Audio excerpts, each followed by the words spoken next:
Hello friends, welcome back to Anu's kitchen world. ഇന്ന് ഞാൻ വന്നിരിക്കുന്നത് ക്രിസ്ത്യാനികളുടെ കല്യാണ തലേന്ന് ഉണ്ടാക്കുന്ന ഒരു റെസിപ്പി ആയിട്ടാണ്. കുടൽ കറി അല്ലെങ്കിൽ ബോട്ടി കറി. പക്ഷേ ആ ഒരു കറിയിൽ ഞാനൊരു ട്വിസ്റ്റ് കൊണ്ടുവന്നിട്ടുണ്ട്. അപ്പോൾ നമുക്ക് വീഡിയോയിലേക്ക് കടക്കാം.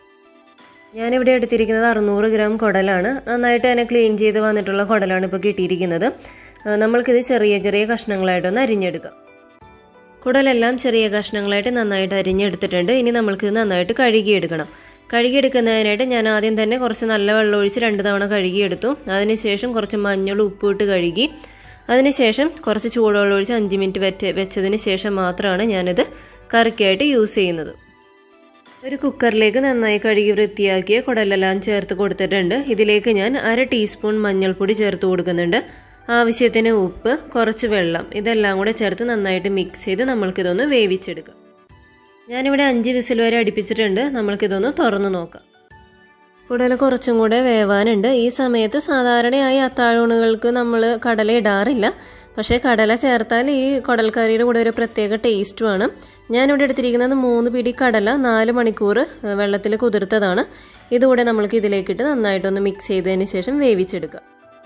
കുടൽ വേവിക്കാൻ വെക്കുന്ന സമയത്ത് നമ്മൾക്കൊരു പാൻ അടുപ്പത്തേക്ക് വെച്ചിട്ട് അതിലേക്ക് ഞാനിപ്പോൾ ഒരു തേങ്ങ ചിരകിയത് ചേർത്ത് കൊടുത്തിട്ടുണ്ട്.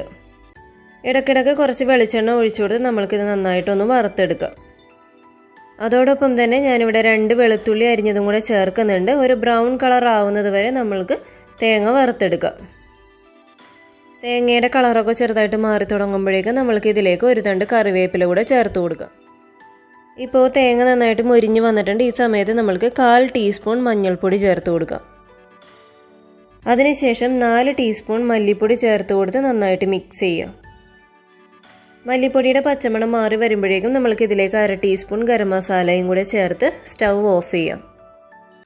അതിനുശേഷം 1/4 ടീസ്പൂൺ മുളക് പൊടിയും കൂടെ ചേർത്ത് നന്നായിട്ട് യോജിപ്പിക്കുക. അതിനുശേഷം നമ്മൾക്ക് ഈ ഒരു കൂട്ട് തണുക്കുന്നത് വരെ വെയിറ്റ് ചെയ്യും.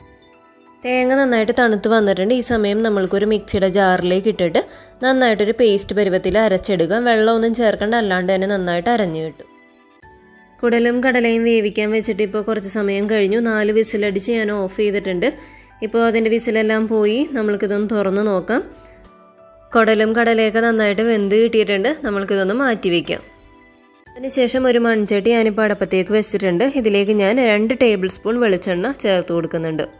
എണ്ണ ചൂടായി വരുമ്പോഴേക്കും ഞാനിവിടെ എടുത്തിരിക്കുന്നത് 2 ടേബിൾ സ്പൂൺ ഇഞ്ചി, 2 ടേബിൾ സ്പൂൺ വെളുത്തുള്ളി, 3 പച്ചമുളക്, 1 തണ്ട് കറിവേപ്പില. ഇതിൽ കറിവേപ്പില ഒഴിച്ച് ബാക്കിയെല്ലാം നമ്മൾക്ക് ഈ സമയം ഈ എണ്ണയിലേക്ക് ചേർത്ത് കൊടുക്കാം. പച്ചമുളകും ഇഞ്ചിയൊക്കെ ഒന്ന് മൊരിഞ്ഞ് വരുമ്പോഴേക്കും ഒരു വലിയ സവാള സ്ലൈസ് ആയിട്ടുള്ളതും കൂടി ഇതിലേക്ക് ചേർത്ത് കൊടുക്കുന്നുണ്ട്.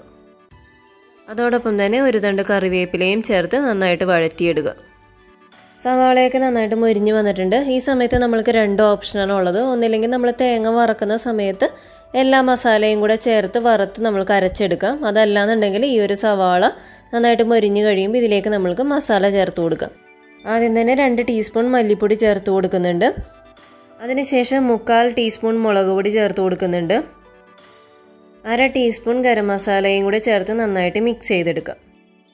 മസാല ഒന്ന് മൊരിഞ്ഞ് വരുമ്പോഴേക്കും നമ്മൾ നേരത്തെ വേവിച്ച് വെച്ച കുടലും കടലയും കൂടെ ഇതിലേക്ക് ചേർത്ത് നന്നായിട്ട് യോജിപ്പിക്കാം. നന്നായി യോജിപ്പിച്ചതിന് ശേഷം നേരത്തെ നമ്മൾ അരച്ച് വെച്ച തേങ്ങയുടെ അരപ്പ് നമ്മൾക്ക് ഇതിലേക്ക് ചേർത്ത് നന്നായിട്ട് യോജിപ്പിക്കാം. ടേസ്റ്റ് ചെയ്ത് നോക്കിയിട്ട് ഉപ്പ് കുറവുണ്ടെന്നുണ്ടെങ്കിൽ ഈ സമയത്ത് നമ്മൾക്ക് ചേർത്ത് കൊടുക്കും. ഇപ്പോഴും നമ്മളുടെ മിക്സിയുടെ ജാറിൽ കുറച്ചുകൂടെ അരപ്പുണ്ട്. അപ്പോൾ അത് നന്നായിട്ടൊന്ന് കഴുകിയെടുത്ത് ഇതിലേക്ക് ആ വെള്ളം കൂടെ ചേർത്ത് കൊടുക്കുക. അരപ്പും കുടലും കടലയും എല്ലാം കൂടി നന്നായിട്ടൊന്ന് തിളച്ച് വരട്ടെ. അതുവരെ നമ്മൾക്ക് വെയിറ്റ് ചെയ്യാം.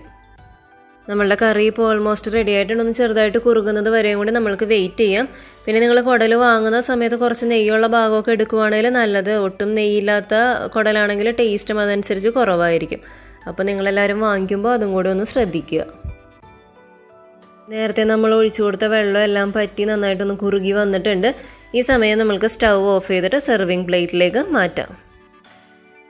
കുടലും കടലയും റെഡി ആയിട്ടുണ്ട്. നിങ്ങളെല്ലാവരും ഇതൊന്ന് ട്രൈ ചെയ്ത് നോക്കണം. നല്ല ടേസ്റ്റി ആയിട്ടുള്ള ഒരു റെസിപ്പിയാണിത്. നിങ്ങളെല്ലാവരും ട്രൈ ചെയ്തതിന് ശേഷം അതിൻ്റെ ഫീഡ്ബാക്ക്സ് എന്നെ അറിയിക്കാൻ വേണം. നിങ്ങളിപ്പോഴും എൻ്റെ ചാനൽ സബ്സ്ക്രൈബ് ചെയ്തിട്ടില്ലെങ്കിൽ സബ്സ്ക്രൈബ് ചെയ്യാൻ മറക്കരുത്. മറ്റൊരു റെസിപ്പിയുമായി വരുന്നത് വരെ എല്ലാവർക്കും നന്മകൾ നേരുന്നു. Thank you for watching.